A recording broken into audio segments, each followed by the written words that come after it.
The stock market in the desert. Souk Al-Manakh, Kuwait, 1982. It is the summer of 1982. Kuwait City. The heat outside is ferocious, 45 degrees in the shade. The kind of heat that empties streets and silences cities. The kind of heat that turns the air itself into something visible, something that shimmers and distorts the world at the edges. But inside a particular building in the commercial district of Shark, the air conditioning is running at full power, and the noise is extraordinary.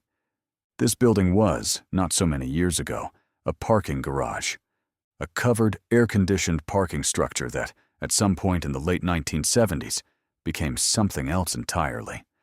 Something that no urban planner had anticipated, no regulator had approved, and no financial textbook had imagined. It became a stock exchange, not an official one, not one with listing requirements, or regulated trading hours, or government oversight, or any of the mechanisms that financial markets have developed over centuries to prevent themselves from destroying the people who use them. Those things belonged to the official Kuwait Stock Exchange, which was a different institution in a different building, operating under an entirely different set of rules. This was the Souk Al-Manakh, and it had none of those things. It had air conditioning, it had space, and it had Kuwaitis with money, extraordinary amounts of money, the product of an oil boom so rapid and so vast that the country had not yet found enough ways to absorb it. The instrument that held the whole enterprise together was elegant in its simplicity and catastrophic in its implications. It was the postdated cheque, not cash, not a wire transfer, not any form of money that actually existed at the moment of the transaction. Just a piece of paper, signed today, dated for some point in the future. A promise. At the peak of the Souk Al-Manakh, the total value of outstanding postdated cheques, the promises that the entire structure rested on, was approximately $94 billion. In a country of 1.7 million people, 3 times the country's entire annual GDP, in promises, in a parking garage. And then one cheque bounced. Welcome to Market Mayhem, when greed meets gravity. I'm your host. Today, the financial crisis that almost nobody in the Western world has ever heard of. The stock market that operated in a parking garage ran on promises and collapsed because one person could not cover one payment. Episode 7. Let's begin. To understand the Souk Al-Manakh, you need to understand what Kuwait was in 1980. It was a country that had, within a single generation, undergone a transformation so rapid and so total that the sociologists and the economists were still struggling to find the right vocabulary for it. Within the living memory of many of its citizens, Kuwait had been a modest pearl diving and trading economy on the Persian Gulf, a place of dhow boats and date palms and the patient, difficult work of harvesting the sea. Then they found oil. Then OPEC quadrupled the price of that oil. And then, very suddenly, a small nation of fewer than 2 million people found itself sitting on one of the greatest concentrations of liquid wealth on Earth. The government was generous with it. Infrastructure was built at extraordinary speed. Education was funded. Healthcare was provided. Citizens received benefits that would have seemed fantastical to their grandparents. But the accumulation of private wealth was also remarkable, and private wealth, once accumulated, needs somewhere to go. Kuwait's official stock exchange had been performing strongly through the late 1970s.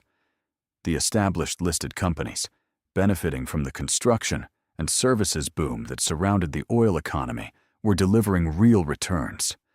A generation of Kuwaitis had made money investing in domestic companies, and they wanted more. But the official market was reaching its limits. By the late 1970s, the domestic listed companies were fully valued. The pool of shares was finite, and Kuwait, as a country, was small. There were only so many listed companies, and only so many shares. But across the Gulf, there was a different story. Bahrain was developing as a financial center. The UAE was growing at an extraordinary pace.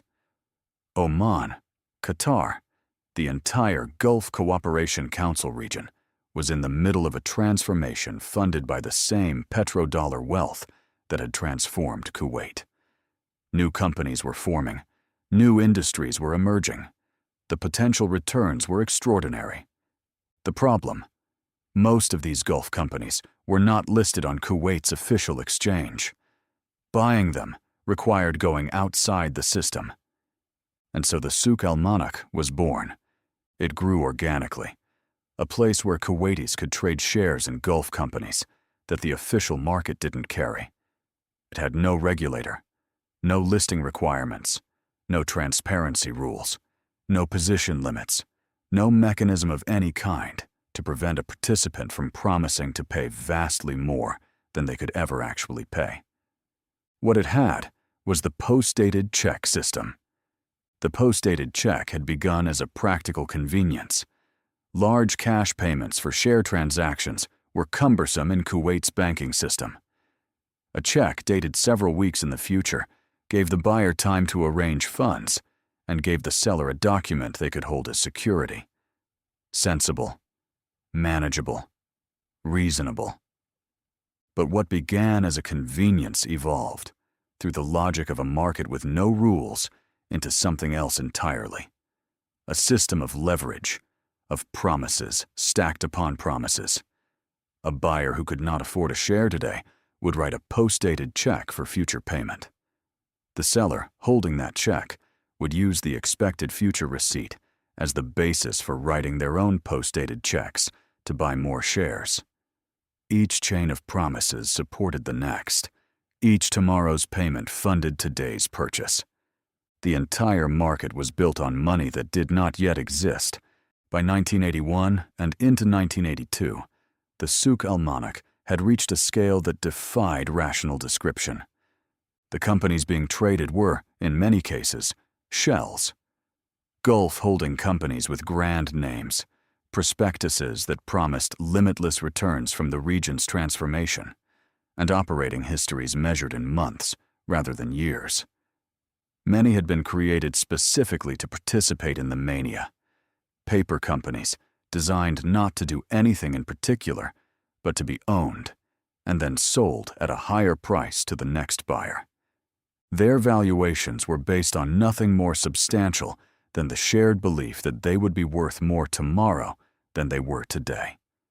And since prices had been going up continuously since anyone in the room could remember, this belief felt not like optimism, but like documented fact.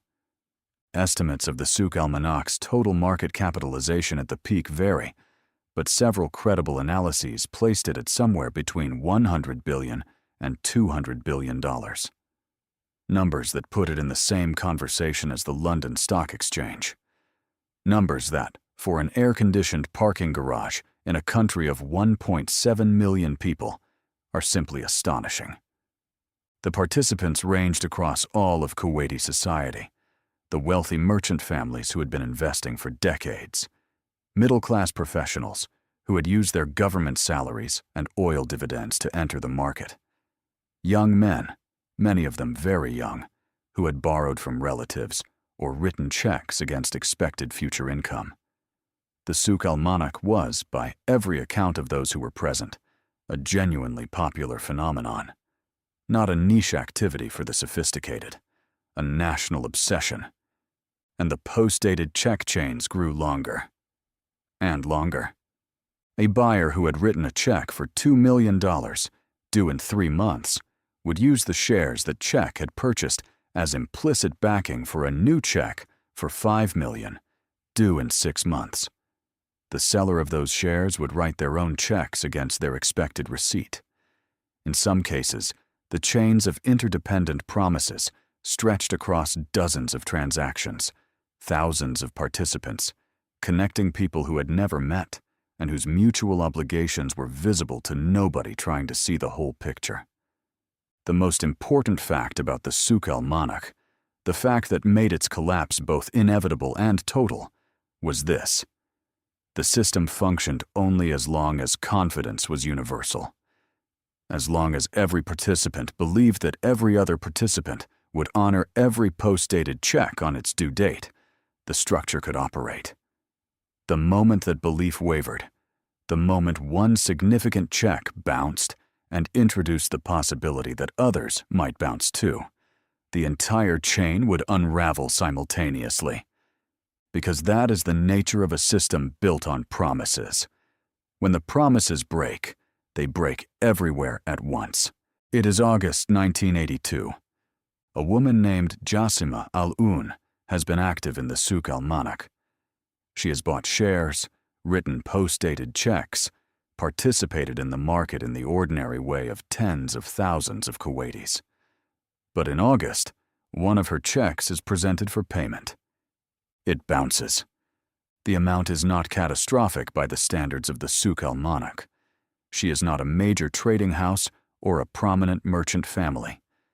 The check is, by the scale of what has been built in this parking garage, a relatively modest sum.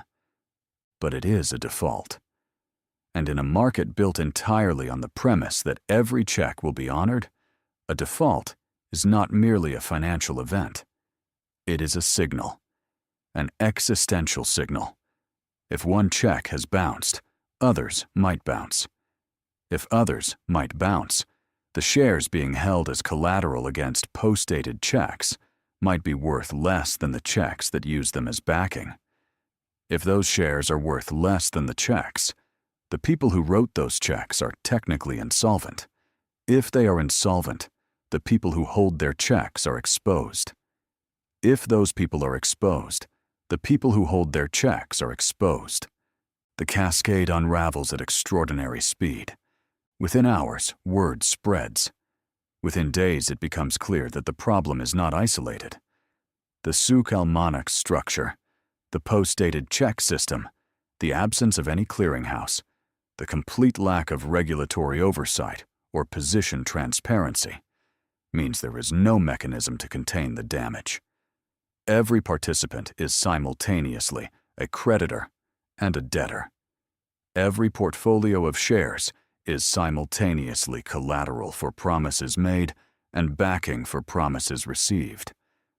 The Kuwaiti government, confronted with a crisis that threatens to engulf not just the Souk Al-Manakh, but the entire domestic financial system, intervenes urgently. What they discover, as the investigation unfolds, is staggering even to people who already suspect the worst. The total value of outstanding post-dated checks, the promises that the Souk Al-Manakh has accumulated across its years of operation, is approximately $94 billion. In a country of 1.7 million people. In a country with an annual GDP of approximately $30 billion. 3 times annual national income, in promises. In a market with no rules, no oversight, and no mechanism to stop anyone from promising anything to anyone. The 6 largest debtors owe, between them, approximately $14 billion. The largest single debtor, a young Kuwaiti trader named Jassim Al-Mutawa, is personally liable for approximately $9 billion. He is reportedly in his 20s. The exposure is so far beyond any individual's capacity to pay that the concept of personal liability becomes essentially theoretical. The concept of orderly resolution becomes essentially impossible.